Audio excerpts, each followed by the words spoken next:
Tanda orang bahagia, kata Nabi, 4. Pertama, orang yang selalu ingat kepada kesalahan yang pernah dia lakukan. Itu orang bahagia. Selalu ingat kepada kesalahan yang pernah dilakukannya. Sehingga pada saat akan melakukan kesalahan yang baru, dia mikir-mikir. Dosa gue yang kemarin udah 3 keranjang, nih nambah lagi. Ingatannya terhadap kesalahan yang lalu akan merupakan langkah preventif yang mencegah dirinya untuk tidak menambah kesalahannya. Orang bahagia, orang yang selalu ingat kesalahan yang pernah dia lakukan, terbayang di pelupuk mata, bukan ngumpet-ngumpetin dosa. Sebab apa yang mau kita umpetin di hadapan Allah? Yang kedua, tanda orang bahagia itu orang yang selalu melupakan kebaikannya. Kalau dia berbuat baik, dia lupakan. Dia anggap dirinya belum pernah berbuat baik. Sehingga di mana ada kebaikan, dia tidak bisa ikut. Dia merasa sangat rugi.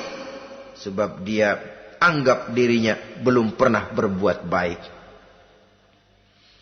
Yang ketiga, tanda orang bahagia. Dalam urusan dunia, dia lihat ke bawah. Sehingga timbul rasa syukurnya.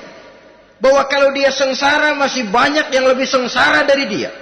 Bahwa kalau dia miskin masih jauh lebih banyak yang miskin dari dia. Bahwa kalau dia menemui kesulitan masih banyak yang jauh lebih sulit dari dia.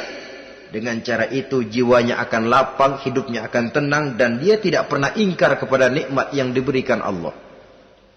Sebaliknya yang keempat, tanda orang bahagia itu dalam urusan akhirat dia lihat ke atas. Dunia, lihat yang bawah. Akhirat, lihat yang atas.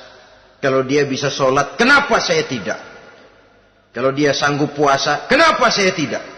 Kalau dia bisa baca Quran, kenapa saya tidak? Timbul panas, nyontoh ibadah, mendatangkan kebahagiaan.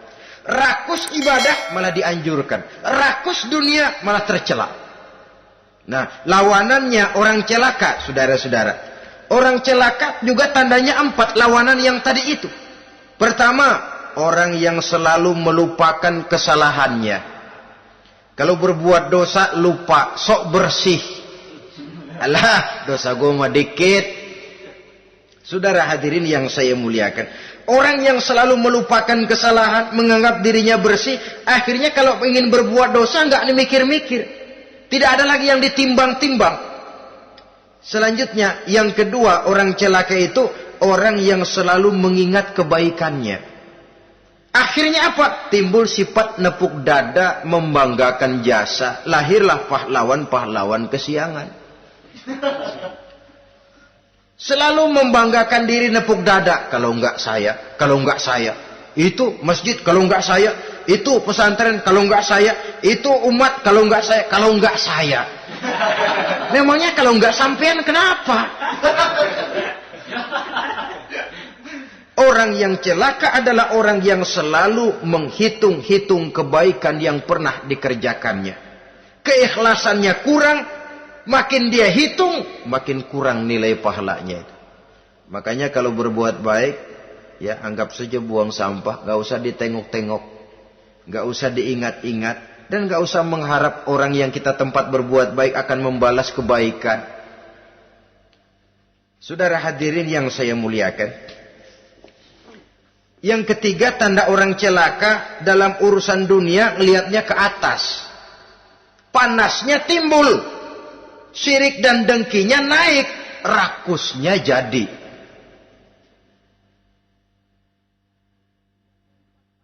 Timbul sifat panasnya itu, tidak mau ngerti. Kalau tetangga saya bisa beli kulkas, kenapa saya tidak? Kalau tetangga saya bisa beli motor, kenapa saya tidak? Kalau tetangga saya bisa beli mobil, kenapa saya tidak? Gaji nggak cukup, tuyul piara.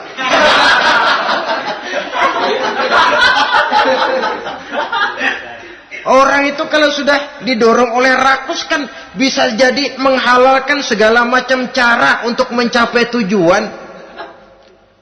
Dibakar oleh sifat tamak dan rakus bin serakah. Nah, kalau sudah didorong oleh rasa rakus, yang segera tersingkir, pertama rasa malu. Orang kalau sudah rakus nggak ada malunya, rasa malunya hilang. Padahal syarat jadi orang itu kan kalau punya rasa malu. Nggak punya rasa malu, kurang syarat jadi orang.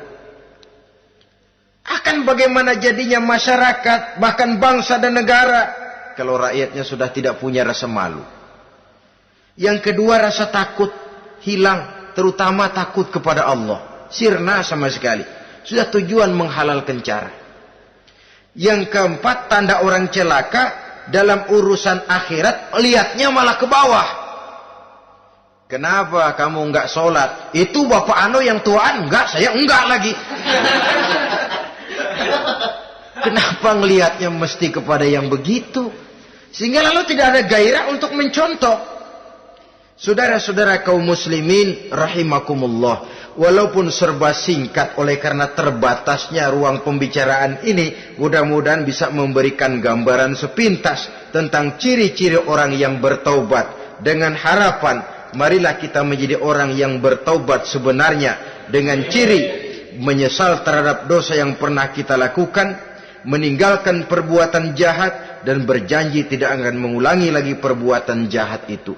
Kalau dia menyangkut hak-hak manusia, maka hak itu harus kita kembalikan, dan kepada yang bersangkutan kita harus meminta maaf. Apabila ditambah dengan kegiatan lisan, memperbanyak istighfar dalam kesempatan yang mungkin di sepanjang perjalanan hidup ini. Ini sajalah yang kita bicarakan pada pertemuan kali ini. Terima kasih atas segala perhatian. Mohon maaf atas segala kekurangan.